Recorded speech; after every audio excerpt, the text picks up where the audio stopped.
Welcome, welcome, welcome. I want to welcome you guys to another episode of Up Close and Personal with Angela on behalf of Aspiring Authors Magazine.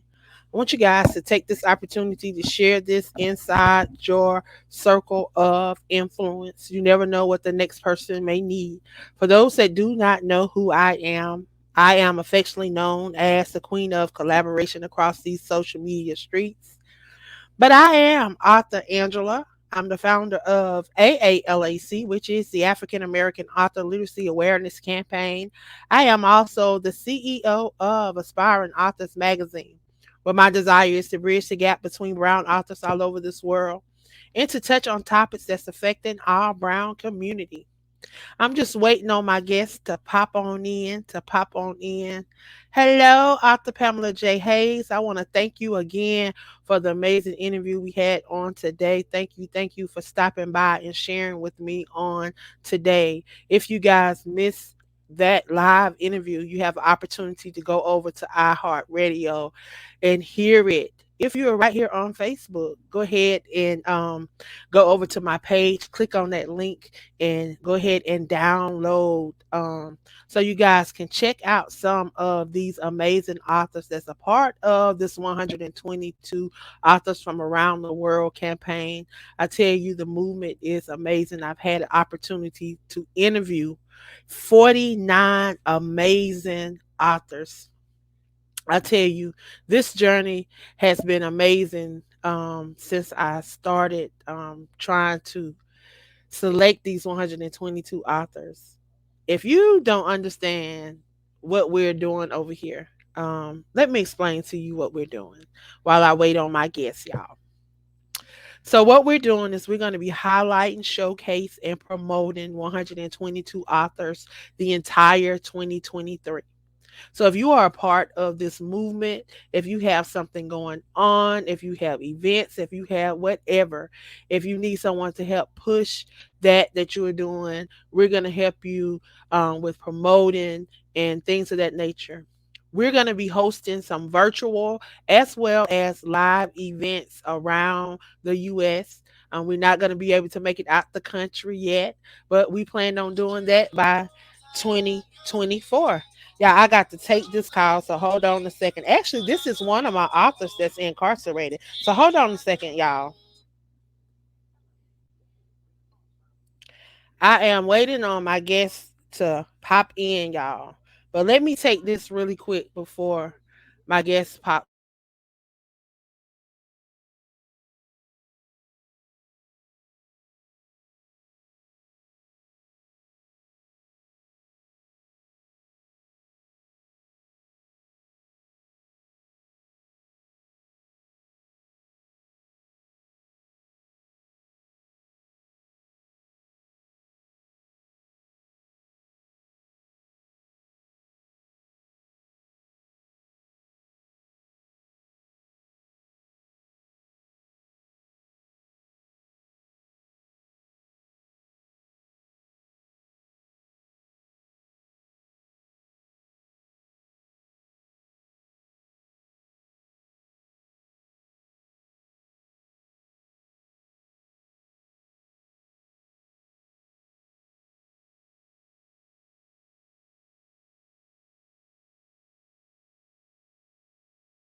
Okay. So y'all, I have a well, my guest is in backstage right now, but I have a special guest that stopped in really, really quick, y'all.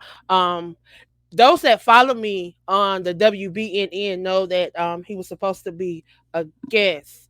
Oh no. So I want y'all to listen up really, really quick. I have special guests with me on today.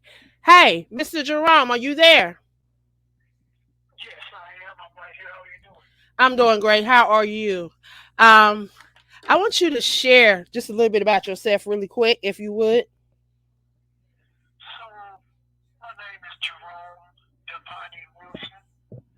I've been wrongfully incarcerated in the penal colony known as Texas for about 20 years. January the 7th will make 20 years, in which I had a 2.5 day trial, which is unheard of, for a capital murder offense that I did not commit.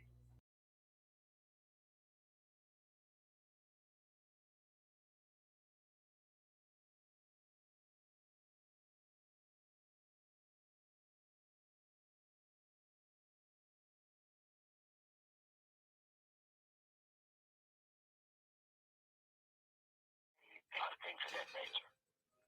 Um, I'm also an author. I've written a few books. I have another book coming out, but the biggest book that I've written so far is Glass Wallpaper, The Poetical Eulogy of a Political Prisoner. And I actually received disciplinary cases for that book. I've written up 3 different times for publishing that book because though there is a freedom of speech in this country, there is no freedom of speech once you're locked and bound to one of these plantations.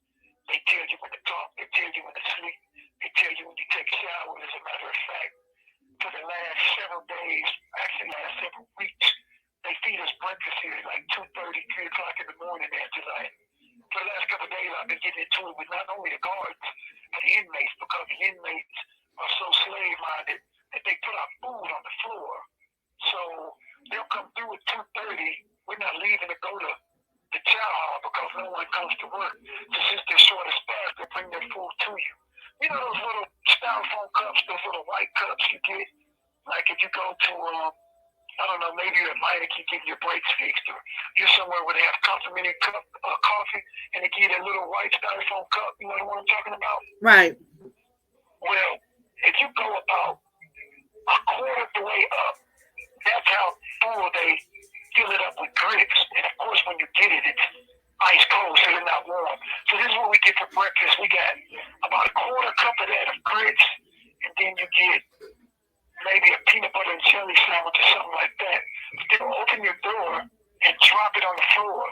Now, if they're going to give you that little bowl of cereal that's like multigrain or some generic cornflakes or whatever, they'll come to first and drop your cereal on the floor, go all the way around to all 3 tiers, drop everybody's cereal on the floor.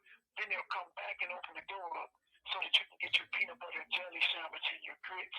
But no one complains about it. They're so slave minded down here that I guess it's like they've forgotten that we're supposed to be kings and we're grown men. We're actually humans. So the humanity aspect of us being fed is just gone out the window. And I just walked past the warden on the way from the law library, and I asked him why they was putting our food on the floor. And he just kept walking to me and stopped and said, I guess because you don't get up and come to the door. So that's what we're dealing with down here. That's one of the things that we're dealing with. Being underfed, fed at 2 or 3 o'clock in the morning, malnourished, and it's hard to think when you're underfed, right? That's part of the system. Is to keep you in bondage. They don't want you to be nourished because they don't want you to think. That's part of their Right. plan. And you know Wow. that it's a cold snap right quick or an Arctic blast, depending on where you are, what they call it. A cold snap, an Arctic blast. Right. You go to the law library, they have the AC on. So why is the AC on in the middle of a cold snap or an Arctic blast? Because they don't want you to come. There were several of us that was supposed to win that said, man, I'm not going to the law library today because we're going to freeze in there. And that's what they want. So I show up. And gentlemen like myself, we show up just to let them know that no matter how cold you have, that we're going to show up. And before I left, I told the ladies in the law library when they said count cleared and it was time to leave, I said, okay, we're leaving now. Y'all can turn the heat back on. Wow. I mean, that's sad. That is really sad. Like, people don't understand. People don't realize what really goes on behind prison walls. They think that you guys are just enjoying a room away from home, a free room, and board, and you're getting 3 meals a day. That's how they looking at it. They not looking at how you being treated, what you being denied, and all of those things. I just had a conversation with Pamela, who's on, she's watching.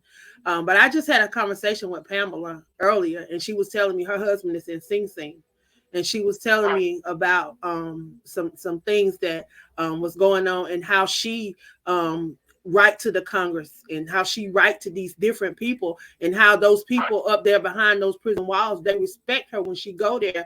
And when they do stuff that's not right, they be like, there go Miss Legan, Miss Legan's here, Miss Legan's here. Like, they recognize that she's here and she's gonna speak up and say something, and a lot of people need to do that. A lot of people need to do that. People need to be afraid to get out of line and get out of order, because if people want to do right, they can do right. I've been a correction officer, so I know. I've worked behind the walls, so I know what it's like. And if you want to do right, you can do right. Right. And what's important is this: if anyone has any loved ones behind the wall, know that if the people here behind this wall don't have a support system out there, we're going to get handled like it's 1865. Literally, that's no exaggeration. They tell you when to talk. They make us sit on the floor, and you can't speak. I mean, it's just crazy. But if you don't have someone that can call down here, and they know that you have someone that can call down here, they'll handle you any kind of way. And then they actually call it snitching. Like, if they're mistreating you and your family calls, they'll say that you snitched on them like you wasn't supposed to say anything. Like you were supposed to accept it and not say nothing. But when you do something that they feel is wrong, they go get their rank. A sergeant goes to get a lieutenant goes to get a captain goes to get a major. Well, who do you go and get? You got to go to your family. There's no one on this plantation that I can go to for help. And here's another thing. Explain to me how this state, when I came, had 155,000 prisoners, no counselors. You can't go to high school without having a high school counselor, Boy Scouts without having a counselor. The churches have counselors. All education systems have counselors. In Indiana, we had counselors. How do you not have a counselor? Right now, if I'm depressed, if I'm not on medication, I don't have anyone to talk to. And the suicide rate, when it's Thanksgiving and Christmas and New Year's, this is the highest suicide rate of the year. I mean, the guys working in the chow hall, passing out cereal one morning. I'm saying this happened a couple of years ago on the all-red unit. The dude was passing out cereal. A few hours later, I heard he had just hung himself. I'm like, I just seen him in the chow hall. You can't tell who's depressed and who's not. But if you're not on psych meds, you don't have anyone to talk to. So the only one to get somebody to talk to is if you're prescribed psychiatric medication. And then when you're prescribed psychiatric medication, the only thing they can do to help you, the only thing that they will try to do to help you is increase the dosage. That's it. You go there, you talk to the lady on the video, how are you doing? Oh, I'm here. Well, what's the matter? Well, I've been here 20 years and I've only had 4 visits. So, I'm not in the best of spirits. Okay, well, see you next month. Like, that's it. There's no resolution. She's not going to take any steps to try to do anything. Well, what's the matter? Well, I'm a political prisoner. They keep tearing up my cell, stealing my property. Oh, okay. Well, see you next month. There's nothing she can do. I can't help you with security issues. I can't help you with anything. Well, why am I here talking to you? So a lot of us shut down. Like, why go in there, tell you my life story just for you to say, okay, see you next month? How did it help me? And us that are politically involved, they tore my cell up 2 Wednesdays ago. They came in here, cuffed up me and my cellie, took me, gave me a strip search, came back, tore my cell all the way up, stole my banking information and had my credit card information and my banking information. And I was asking them, what's this about? Oh, we'll tell you after we search your cell. So they tear my cell all the way up and they come back and they're like, well, somebody said you approached them aggressively with a weapon. Okay, well, there's cameras everywhere. What'd you see? Well, we couldn't see on the camera. Well, why why are you there?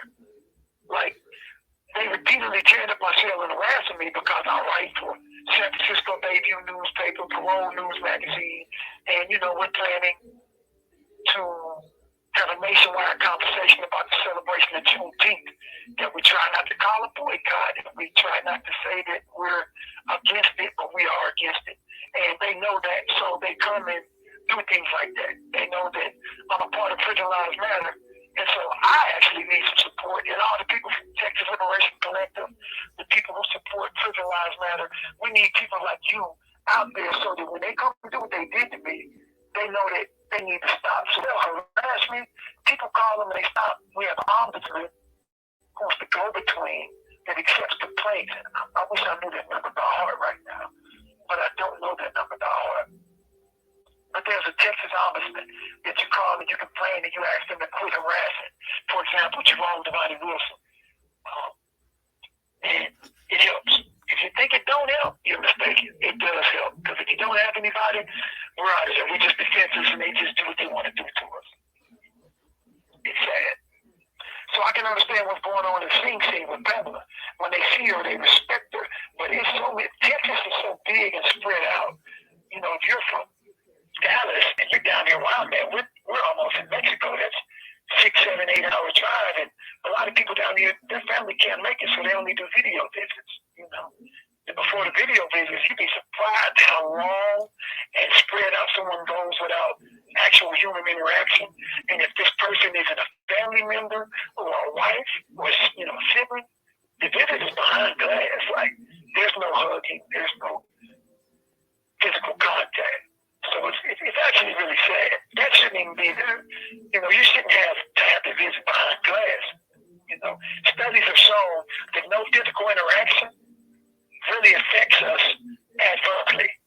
It really does. Like, imagine going 20 years, 10 years, 5 years without touching another human being other than being strip searched and handcuffed. If you just think about that, it's really astounding. I mean, it's unnormal. It's unnatural.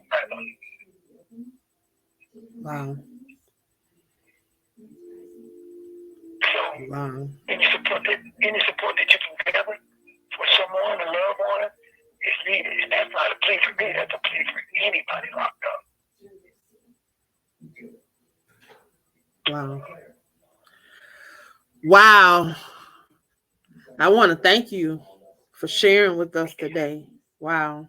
Yeah. How can people support you in your what you're doing? How can they support the Texas Liberation Coalition? So, TLC, the TLC movement, we have some documents posted at my website. The biggest one that we're trying to get out there now is the Exposing the Lone Star Chamber of Enslavement series. It's a 3-part document, and I detail how our indictments have been rubber stamped and they violated our constitutional rights. And it goes into detail to explain to you how there was a prison boom in the 90s under the Clinton administration. And the reason that there was a prison boom was because they were able to usurp the authority of the grand jury process by rubber stamping our indictments. So the Constitution of Texas said that everyone has a right to a grand jury proceeding and to be the answer to your accusers. They have to present evidence and witnesses against you. And actually the witnesses' names are supposed to be on your indictments. Well, some kind of way they got it politically rigged to where the DA goes to the grand jury, says what he says, and they rubber stamp your indictment without any testimony or evidence being presented outside of the state. When the whole position of the state, of the grand jury, is to be a buffer in between the state and the accused to make sure that there is no prosecutorial misconduct in that fashion. So I detail from that point all the way to the enslavement part, and it shows how they were able to build these prisons not because they needed them, but because they created a market. And so once they built all these prisons, they look just alike.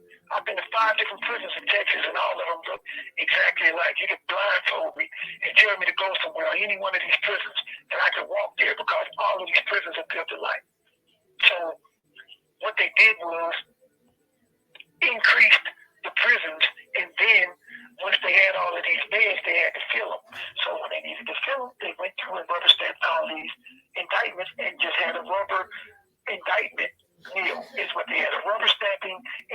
treadmill.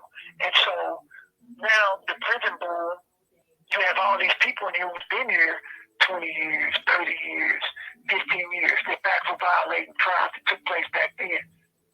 And they're over prison populated and understaffed.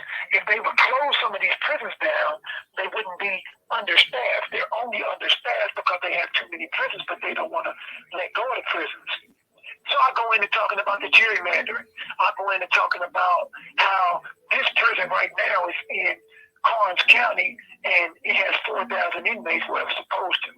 But some of the buildings have been shut down because the plumbing is messed up and the water had arsenic in it, and etc.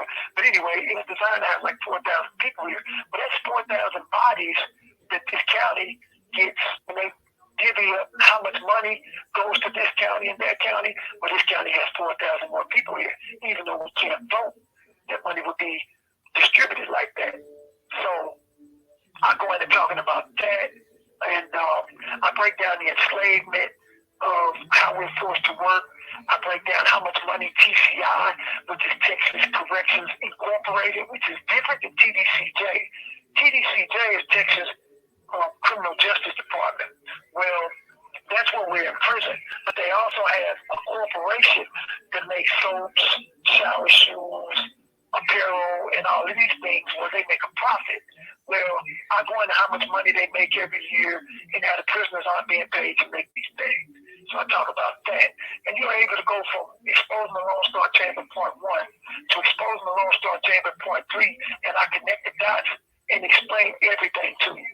Even, and it sounds crazy, but through university studies, I even go through and show you how John Doe caught a criminal case, was indicted, and when he was indicted, he was appointed a lawyer by this judge who was paid by the lawyer that he appointed to represent John Doe.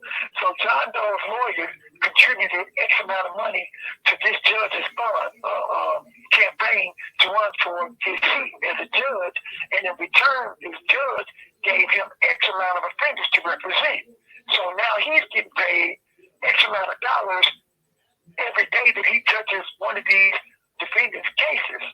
So that's slavery. That's like an auction when one lawyer can contribute money to another lawyer's campaign to be a judge, and then he turns around with a quid pro quid, and appoints all these guys to him. So then the guy gets convicted. Once he gets convicted, now the judge sells him again to an appellant attorney, and this appellant attorney donated funds to his campaign. So this one dude, John Doe, gets sold twice by the same judge and ends up in prison trying to fight his case still because none of them are actually trying to get him out. So I did tell all that. And it sounds crazy when we say slavery, but it's real. This is a living thing. This is human trafficking that's going on. It's human trafficking, it's body brokering, and it's no different than when they were taking us to Wall Street and standing us up there and filling on our testicles and filling on our muscles and running an auction on who wanted to purchase us. It's the exact same thing. Only we can be resold and resold up the pipeline. So, yeah, if you go to Justice for Jerome, DeVonnieWilson.org, and click through to the blog and go to any of those 3 documents, I mean, it would make sense to start at 1. But if you just want to look at the slavery part, you can go to 3, and I have an astounding document posted, which is a speech that I rewrote in the spirit of Frederick Douglass called What to the Slave is Juneteenth. It explains why we're going to go and try to have the Juneteenth situation be a discussion for 2023 and get more people to be aware that slavery still exists, not just in Texas, but in all the other states where we're either being not paid under forced involuntary servitude or we're being paid pennies per hour to work. But here, we just happen to be being not paid at all. But, I mean, if you're giving your labor... Well, New York, they get $6 every 2 weeks. That's ridiculous. Would you work for $6 every 2 weeks? And I would not. And I said, And when Pam told me that, I said I would not go to work. I would Right. not be working. And then you have to look at the fact some of these guys are innocent. I just left the law library reading a case where this guy, last name was Goins in Houston, was going around setting up people like they were selling crack cocaine, and he got involved in a shooting. And so they opened up and started investigating this officer, and turns out this officer had been, he would check out $1,000 of marked money. And then he would check the same $1,000 of marked money in, but he was saying that these people gave him this marked money. Anyway, they would have drug cases, and they never sold him any drugs. So they would plead guilty to selling drugs to this officer, because if they didn't, they looking at 20, 30 years. So they would take a deal for a lesser amount of time, and they never sold drugs to the officer. They was innocent, but they were scared of getting astronomical numbers in the penitentiary. So this same person who's innocent is working for, and he gets $6 every 2 weeks. He's not guilty. And they say, well, he's in prison. He shouldn't be getting paid. Well, he's in prison doesn't mean he's guilty. That's not the same thing. It's not the same thing, and it's never been the same thing. It's just not. If there's too much machinery behind the political aspect of the criminal injustice system to say that we deserve getting what we get, because we're supposed to be confined. What does that have to do with making us go to the cotton fields and pick cotton? What does that have to do with that? You know, that's another story. So, you know, that's where we at with that. So, Justice for Jerome, DivineWilson.org. When you go to the About page, if you want to read about my case, we're going to start a documentary soon. This year, hopefully 2023, I have a documentary out about my case. I haven't figured out what the name of it's going to be, but that's why I've been staying in the law library and staying active with my political rights and advocacy, so that I can keep my name there. And when I finally do go to the Court of Criminal Appeals, I want to have the public big eye on my case, because the main thing about my case, Angela, is that I wanted to represent myself in court. And there's a case called Ferretta versus California. I requested a Ferretta hearing. I waived my right to counsel. I wrote the judge several letters, and I tried to represent myself. And here's the reason. In the state of Texas, like in many other states, if you're represented by an attorney, when you go in, the judge won't even look at you. He talks to the lawyer like you're not even there. So you have a court-appointed attorney that paid this judge to represent you. Now when the judge talks, he talks to the lawyer. Hey, Mr. Leitner, is that your client? Yes, this is my client. Well, such and such and such, but the client can't speak up for himself. The client don't know what's in the DA file. Only the lawyer knows. And the lawyer can look, but he can't make copies of it. So in order for you to know what's going on in this DA file, you represent yourself. Well, when they seen that I was attacking my indictment, they never gave me a Ferretta hearing, which is an automatic reversal. And I've been here 20 years, and my Ferretta claim has never made it to the foot of the court, because it's all political, and they know that if my Ferretta claim makes it to the foot of the court, I have an automatic reversal. I should have been home 20 years ago. I have a self-defense case, and it's never made it to the foot of the court. To this day, there's no documents in that courtroom saying that on the day of my offense was committed, which is actually self-defense, which isn't an offense because it's totally illegal, I was in the hospital. The person that was shot in my case went to one hospital, and like 7 minutes later, I was in another hospital. And I've been there so long that this Bel Air hospital has been sold and changed, and I don't know how hard it's going to be for me to go re-get the documents, but the lawyer in my case purposely lost my file with all of the evidence that I had gathered and directed him to. So when I hired a lawyer, this lawyer told me, well, you know, you're not the first client I had who had this lawyer, whose name is Randy Schaefer, and his son is Josh Schaefer. We hired them. Well, they never went. We paid you $15,000. Well, $10,000, then another $12,000. And you never went to this hospital to see if I was there? You never went and looked at the phone records that I gave you? You never talked to the private investigator who went and got a recorded tape of the person who was in the car with me and actually set me up to be robbed? There was a recording of him saying that his weapon, he gave his weapon to the person in the back seat of the car. so that he had it sitting behind me because I was doing a drug deal. And so even if I was doing a drug deal, I had a right to defend myself. Well, all of the evidence shows what was going on, and they never went to go get it and never presented it to the court. So now I get convicted. I get sent to the penitentiary, and the same lawyer, Jim Leitner, loses my file. So he says, so I write him and I say, hey, where's my file? Oh, I sent it to you. You didn't get it? Well, do you have proof you sent it to me? Randy Shafer said that he with several clients that had the same lawyer, and they said that he did the same thing. Oh, you didn't get your file? Why is this happening? Why is Randy Shafer not putting Jim Leitner out there for getting rid of the evidence? Like, this is systemic. There's a system here. There's a pattern here of what he's doing. And as a court-appointed attorney, the judge, Brian Raines, was feeding us to Jim Leitner and letting him do that. It's crazy. I mean, you wouldn't believe it. This needs to be on TV. You know, it needs to be deeper than my documentary. But my documentary would lead to the exoneration of several other people because he was having a whole bunch of capital murder cases. And how do you pick a capital murder jury in a couple hours? When you look at these trials, O.J. Simpson trials, they take weeks. We picked my capital murder jury Monday morning. By lunchtime, my jury was picked. We came back after lunch and started my trial Monday afternoon. And by Wednesday at 3:30 or 4 o'clock, I was convicted. How is that possible for a capital murder? And you hold a 2.5-day trial for capital murder.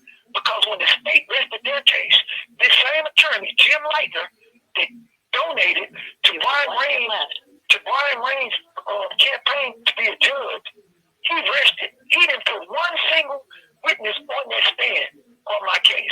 He stood up and said the defense rest and never put a witness on the stand. And I'm not the only one that he did it to. Justice for Jerome Devontae Wilson. You can donate to me by going to the About page, or I think on the home page. If you scroll down, there's a donate button. Thank you, Angela, for your time. Thank you, listeners. And hopefully you can get me back on here. All right. You have a great evening. You do the same. They need to be on the lookout for Cornell Drummer, who you're going to have on here. Make sure you tell them about him. Curious case of Cornell Drummer. All right. Thank you. Bye-bye. Thank you. Bye-bye. Thank you. Okay. The caller has... Wow. Y'all, I tell you, y'all don't realize what goes on in the life of people. I tell you, I thank Chinchilla J for what she does and how she goes to bat for those that are wrongfully and overly incarcerated. Y'all, that is one of the authors that's a part of the 122 author movement. We were supposed to have Kayla, I'm sorry, Kalia Calvin on, but we got this call in. She came in the back office. I didn't get to go over to tell her, but I'm going to reach back out to her and allow her to come on and have an interview. But y'all, these are the things that are going on behind prison walls. These are the things that are happening to our brown people. Y'all, this is affecting too many people. I made a post on yesterday and I posted some statistics. I've been talking about this for over 6 months now on my show, WBNN. I didn't know why I started talking about this, but then I started getting people reaching out to me that were behind prison wall, that were authors and wanted to be on the platform, wanted to share their story, wanted to share their books and the things that they were doing and trying to get free. Y'all, this is sad. I see so much. I just see so much going on.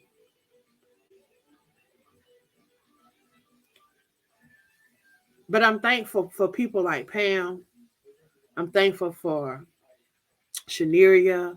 I'm thankful for Chinchilla because they truly go to bat and the women of the wall, all of them that are truly trying to seek justice for these people that have been wrongfully and overly incarcerated. I was looking at an article. I think it popped in my phone. That judge that somebody had arranged to kidnap her. Why did they give the kidnappers 15 years? They was finna kidnap and kill her, and they gave her 15 years. Now, if they had been a brown person, they would have been trying to throw the book at them. They would have been trying to give them the death penalty.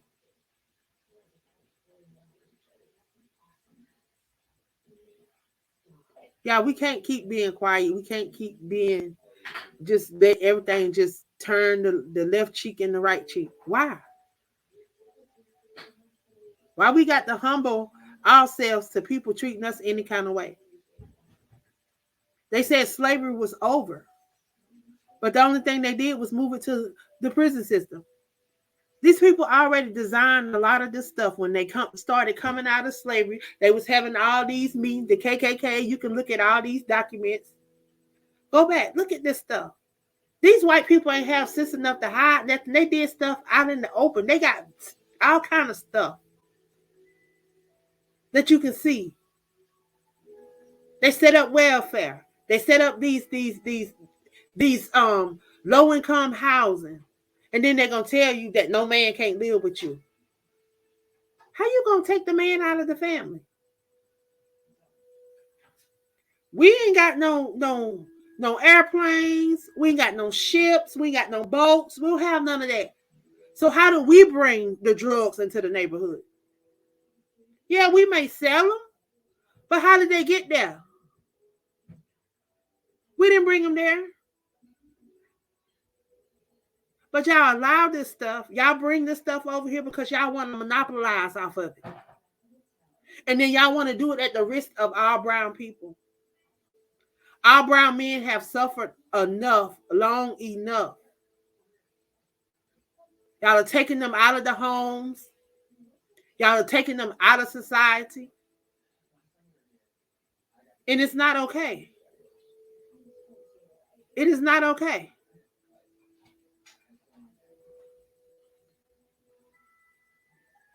Well, I just want to thank y'all that tuned in. I tell you, I enjoyed listening to Mr. Jerome. Had an opportunity. I've had several opportunities to talk to him.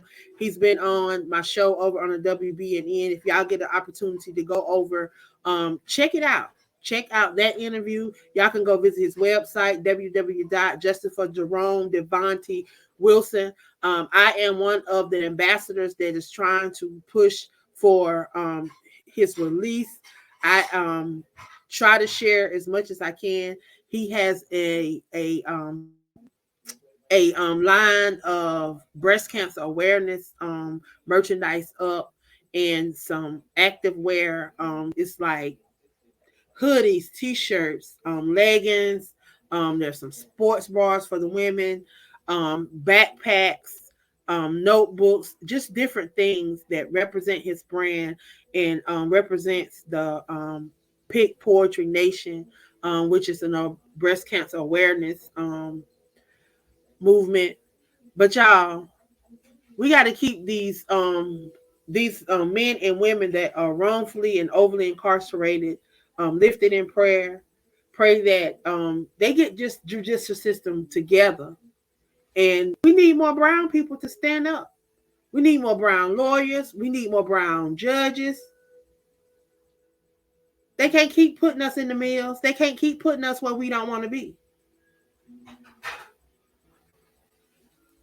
So I want to thank y'all for tuning in. I truly am sorry I didn't get to get Miss Kayla on here, but I really wanted to get the opportunity to allow y'all to hear from Mr. Jerome.